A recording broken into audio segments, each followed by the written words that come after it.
IFM Foreign News.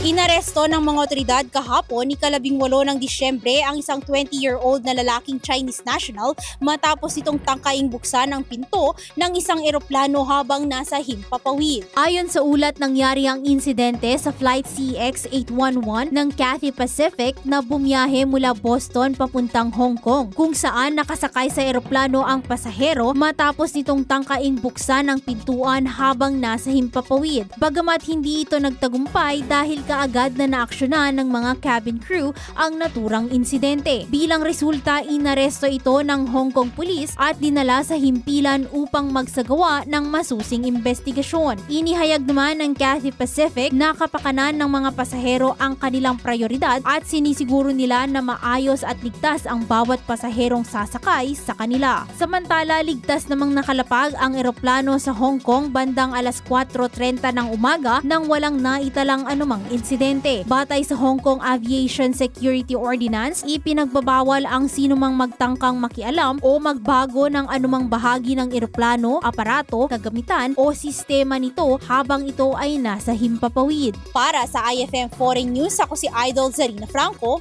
Idol! IFM News.